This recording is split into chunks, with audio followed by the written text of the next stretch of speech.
Then you have RA 9239. What is RA 9239? Ito yung tatawag nating Optical Media Act. Okay, Optical Media Act. Engage in the importation, exportation, acquisition, sale, or distribution or possession of operate manufacturing equipment, parts, and accessories without necessary license from the OMB. So, yung nagmamanufacture o manufacturing equipment, no, yung nag-duplicate ng DVD, yung nagkokopya ng DVD, nagre-reflect replication ng DVD, no? Or engage in mastering, manufacturing, replication, importation, or exploitation of optical media without necessary license from OMB. So, kung the keyword is walang license from OMB. So, ito, paggawaan ng pirated DVD, sinalakan ng PSG. So, paggawaan, yan yung manufacturing, no? Manufacturing. They are engaged in mastering, manufacturing of optical media. Ito, another punishable act here. Knowingly possess items of the same content or title produced in violation of this act or use purpose with intent to profit. Okay, so yung mga pirated DVD, no? Engaging in the sale, rental, distribution, importation, exportation of any commercial involving optical media. So yan, mga pirated DVD ng Labang Pacquiao at Mayweather naglipa na sa bangketa. Ang dami after ng away ni Pacquiao ng Mayweather, lumabas agad yung pirated version nun. Okay? 200 sako ng pirated DVD at iba pang optical media, nagkakahalaga ng mahigit 200 million kinubiskan ng mga otoridad. So yan yung another example ng violation ng 9239 ng Optical Media Act. Then, along with that Optical Media Act is yung Anti-Camcording Act.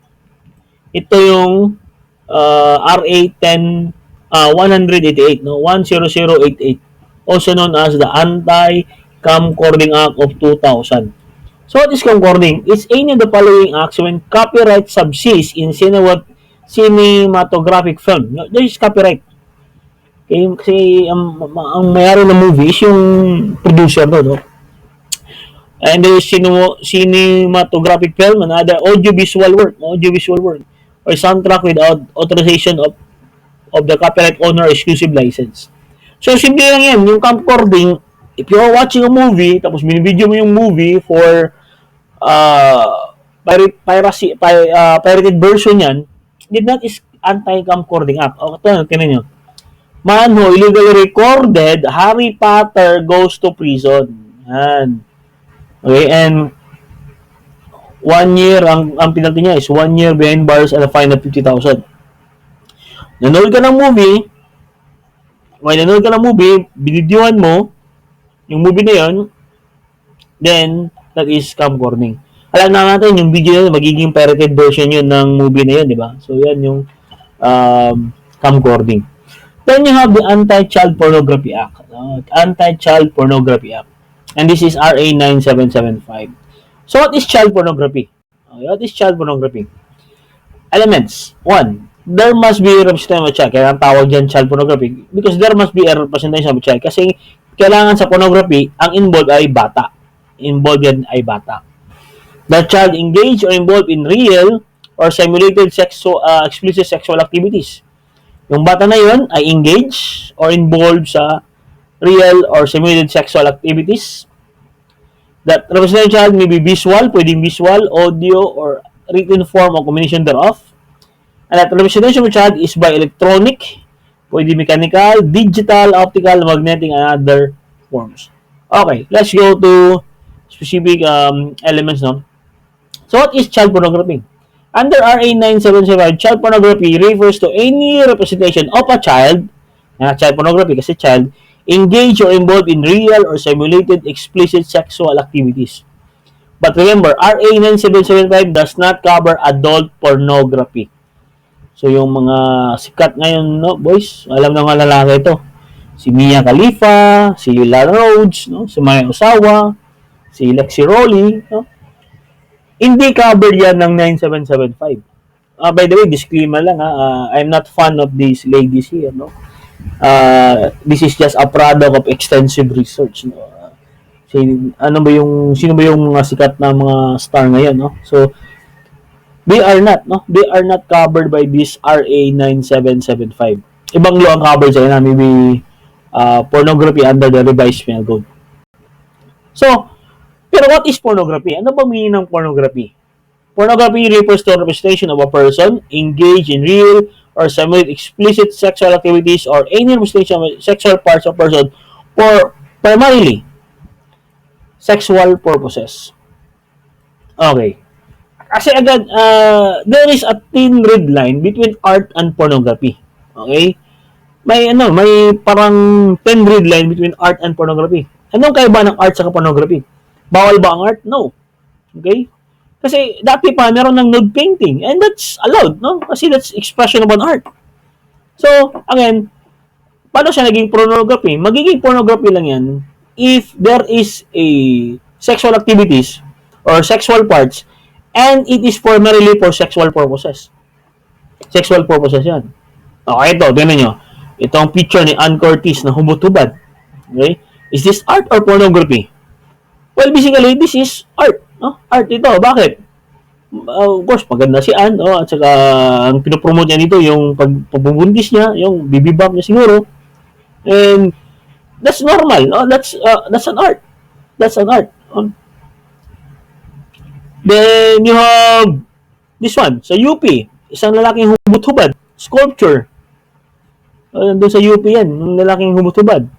Is this art or pornography? This is art. This is art. That is not pornography because it is not primarily for sexual purposes.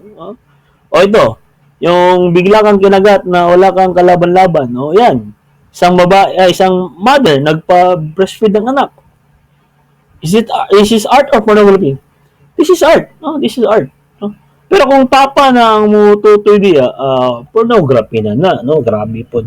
Ano bang pinopromote ng father? Breast milk is also best for daddies up to 2 years, no? Wala namang ganun. Walang ganun, Mars, no? So, it is not, pag papa na, that's pornography. Pero kung bata ba, it is not primarily for sexual purposes, no? At in fact, in-encourage ng breastfeeding, no? It is encourage breastfeeding. So, that again, no? There's a thin red line between pornography and art. And ang naghahati lang dyan, itong purpose. What's the purpose? Is it for sexual purposes? Pornography.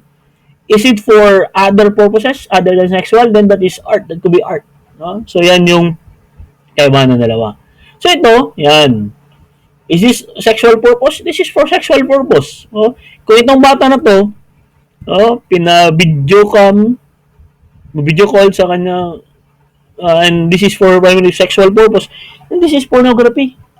Pornography ito, no? By the way, ang tawag ngayon sa basta bata nga involved sa pornography is ito, no? Online sexual exploitation of children or OSEC. Online sexual exploitation of children. Now, there is first element of 9775. There is what we call the representation of a child. And here, I will discuss to you that there are 4 kinds of child under this law, under 9775. Ano yung 4 na klase ng bata under this law? The law clearly defines child as person below 18. Yung below 18, yes, that's below 18. Okay? Years of age or over. Now, ito. Pag below 18, is that a child? Yes. Okay, ito below 18 pa to, no? And he is being traded by her own mother. Kasi pera-pera yung usapan dito eh. Okay? So, below 18, automatic child yun. Pero, pwede ding over 18. But is unable to fully take care of himself or herself from abuse, neglect, cruelty, discrimination because of physical, mental disability. So, ito yun. Pag ang isang tao, kahit na above 18 na siya, pero meron siyang physical, mental disability or condition, he is still considered child. So, yan pangalawa. Patulad ng mga batang may Down syndrome.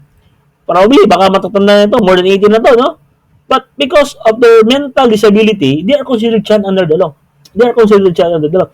And if this child na may Down syndrome o may autism, in-engage mo sa prostitution, then that is child pornography. That is still child pornography. No?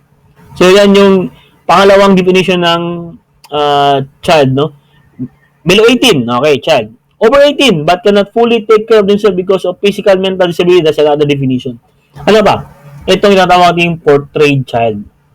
Sino itong portrayed child na to? A child shall also refer to a person regardless of age, who is presented depicted or portrayed as a child. So, kahit na anong edad niya, pero he is being presented, pinakita doon, bata siya, okay? Defected siya doon, bata siya, or portrayed siya as bata, as child, then that is portrayed child, and that is covered by child pornography. Tingnan nyo. Thus, pornographic materials involving adults pretending to be children, like women dress up in schoolgirl uniform, wear pigtails, or act like they are children, fall under the category of child pornography. So, yung mga bata, yung mga adult na pero naka school uniform sa pornographic material na yun, that is child pornography. Ang tawag ng portrayed child na yan. Example, tingnan nyo. Ayan. So, kung ito, alam natin, baka more than 18 na to, no? More than 18 na. Pero they are dressed like a child in a school uniform. So, kung may pornographic film itong dalawa, I don't know kung meron, hindi ko alam kung meron. Ano lang to, sample lang to, ha? Again, disclaimer, ha? Kung meron pornographic film itong dalawa, before sa pornographic film, ito, introduction muna, no? And that is child pornography because they are portrayed as a child. Portrayed child yung mga to. Okay? Ngayon, meron pang-apat. Ito yung tatawaging virtual child. Ano yung virtual child? Purposes of RA 9775, a child is also referred to computer-generated. Ito, computer-generated, ginawa sa computer, digitally or manually crafted images or graphics of a person who is presented or is made to appear to be a child. Okay? Made to appear to be a child. So, ito yung mga cartoon pornography. Also known, boys, as hentai. Yan, sikat yan as hentai. Alam ng mga lalaki yan, yung hentai na yan, no? Which portrays animated. Ito, mga animated fictional character engaged in explicit sexual activities. And that is covered by 9775. Okay? Because hentai refers to sexual, explicit, pornographic comics and animation, particularly those of Japanese origin, such as anime, manga, sex game, and it's covered by 9775. Basta bata yung involved. Pero ito, is this child pornography? Ito yung One Piece, no? Si Nami, si Sanji, no? At saka si Carrot. Is this child pornography? No. Because there is no, all the sexy yung eksena, pero hindi siya pornographic. No? Walang sexual o explicit sexual activity. Okay? Walang sexual activity. So, that's not pornography. Pero ito, picture ng bata na nakita yung niya, sexual, this could be a virtual child. Ito yung virtual child, no? Ito, kung itong karakter ng anime ito or ng anime ay meron siyang hentai, yun, alam ng mga laki, hentai, pre-hentai. Then that is child pornography. Okay? That is covered by what we call virtual child. Okay? So, ano bang prohibited acts under 9775? Okay, number one is creation, production of child pornography. So, yung gumawa or nag-produce ng child pornography. It shall be unlawful for any person to hire, ito, nag-hire, employ, use, persuade, induce, coerce a child to perform, insert, creation, or production of child pornography, and to produce, direct, manufacture, or create any form of child pornography. So, yan yung example ng creation. No? So, yung taong nag-hire, nag-employ, nag-persuade, no? Para ang isang bata, a child, will perform in the creation, production of child pornography, then that is the creator or the producer of child pornography, and he is liable. Sino pang liable? Possession of child pornography. O, yan boys, possession. Pag meron kayo yan, ako, i-delete nyo na yan. No? Mere possession of child pornography is a crime. Okay, mere possession of child pornography is a crime. Okay, no? So, mga pirated DVD na bata yung involved, that's a crime. However, possession of child pornography is committed with intent to sell, distribute, or broadcast the same, it shall fall under 4D. Mas steeper ang penalty doon. So, ito, displaying in market stall DVDs containing child pornography constitutes possession of child pornography with intent to sell. So, yung nagdi-display ng mga pirated DVD sa mall, sa bangketa, basta child pornography yung binibenta nila dyan, and that is with intent to sell. And that is liable under Section 4D. Now, access to child pornography. Ito, maraming guilty dito. Gaining access to child pornography through internet is punishable under Section 4J. Access, ito yung mga website. No? Internet provider has a duty to notify proper authorities regarding the commission of child pornography. So, ito yung mga top porn website boys. No? Alam ng mga lalaki to. Xvideos, Pornhub, Xhamster, and XX, YouPorn, UGIS, Hclips, Tinaflix, Cube8. No? So, yan mga porn site na yan. If may mga batang involved yan, at in-access mo yan, then you could be liable under Section 4J of RA 9775. Access to child pornography. Kaya nga, no? Sabi ng NTC, yung National Telecommunication Commission, confirms banning of 21 porn sites. Isa na doon yung Xvideos. Okay, if you access Xvideos, this is in 2017, no? This website has been ordered blocked under authority of the Philippine government pursuant to RA 9775 or Anti-Child Pornography Law. So may mga porn site boys na block na, no? Dahil may content sila na bata yung involved. So bawal yun. Bawal kasi bata yung involved. Then luring a child. Luring child is punishable under Section 4H. Luring refers to act of communicating by means of computer system with a child or someone who offender believes to be a child for purpose of facilitating commission of sexual activity or production of any form of child pornography. So, simple natin, at yung luring, ano yan parang painin mo yung bata. Para papayag yung bata na mag-engage siya sa pornography. Okay? So, paano mo i-lure o painin yung bata? Siyempre, money. Bibigyan naman ng pera. Yan, bibigyan naman ng pera. But again, disclaimer, this is hindi to a clip from a pornographic videos, no? Hindi. Baka binigyan baka tito niya yan, hindi ko alam, no? Anyway, luring a child, yan yung pagbibigay ng pera is luring. May luring yan. Pagbibigay ng gadget, pagbibigay ng pagkain, paglibre ng pagkain, that is luring. Okay, luring a child. Grooming a child. When you say grooming, it refers to preparing a child or someone who believes to be a child for sexual activity. Ginugroom mo yung bata, piniprepare mo yung bata for sexual activity, no? Or sexual relation. No? Tin-text mo yung bata, no? By communicating any form of child pornography, no? Bigay ng hint, no? Yan, arrest, child porn, online luring, sex trafficking, child grooming, no? Ginugroom nila. So they were arrested for these crimes.